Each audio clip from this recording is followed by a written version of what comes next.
లడ్డూ విషయంలో న్యాయస్థానంలో కూడా విచారణ జరుగుతోంది. తిరుమల లడ్డూ వ్యవహారంలో సీఎం చంద్రబాబుకు వచ్చిన సమాచారంతో ఆయన ప్రకటన చేశారని ఆంధ్రప్రదేశ్ బీజేపీ అధ్యక్షురాలు దగ్గుబాటి పురంధేశ్వరి తెలిపారు. అధికారులతో సమీక్ష చేసుకున్న తర్వాతే తిరుమల లడ్డూ విషయంపై మాట్లాడి ఉంటారని అన్నారు. బీజేపీ రాష్ట్ర కార్యాలయంలో వారధి కార్యక్రమం జరిగింది. ఈ కార్యక్రమంలో దగ్గుబాటి పురంధేశ్వరి పాల్గొన్నారు.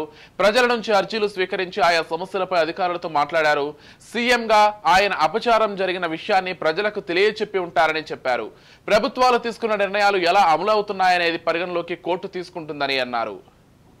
ఆ సందర్భంలో కేవలం మా కార్యకర్తలు మాత్రమే కాకుండా ప్రజలు కూడా వచ్చి వారి యొక్క అర్జీలు ఏవైతే ఉన్నాయో, వారి రిక్వెస్ట్స్ ఏవైతే ఉన్నాయో మాకు వారు ఇవ్వటం జరుగుతుంది.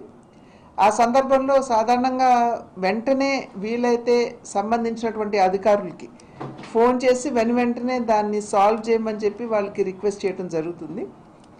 ఆ దిశగా చూసినట్లయితే చాలా వరకు వెంటనే ఫోన్ చేసిన వెంటనే సమస్యలు పరిష్కారం అవుతున్నాయి.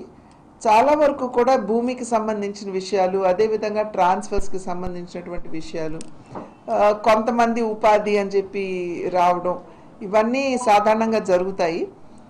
ట్రాన్స్ఫర్స్, ఉపాధి అనేవి కొంచెం కష్టం. ఎందుకంటే ట్రాన్స్ఫర్స్ కూడా పరిమిత సమయంలో చేస్తారు కాబట్టి ట్రాన్స్ఫర్స్, ఉపాధి అవకాశాలు అంటే మళ్ళీ గవర్నమెంట్ ఉద్యోగాలంటే మనందరికీ తెలియనటువంటి విషయం కదా. దానికి ఒక ప్రొసీజర్ ఉంటుంది, దాని ప్రకారంగా వెళ్ళాలి.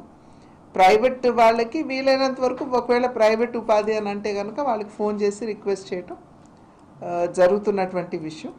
కనుక డెఫినెట్గా ఏంటంటే వారధి అన్నది ప్రజలకి మరియు ప్రభుత్వానికి మధ్య ఉన్నటువంటి ఒక కనెక్టివిటీగా చూస్తూ మేము వీలైనంత వరకు కూడా ప్రజల దగ్గర నుండి వచ్చేటువంటి విన్నపాలని స్వీకరిస్తూ వాటిని పరిష్కరిస్తూ ముందుకు వెళ్తున్నాం. ఇవాళ కూడా నా దగ్గర కొన్ని భూ వివాదాలు వచ్చినాయి. అవి కూడా అక్కడ సంబంధిత కలెక్టర్ గారితో కూడా మాట్లాడటం జరిగింది. వారధి కార్యక్రమంలో మాకు ఎమ్మెల్యేస్, ఎంపీస్ మేమందరం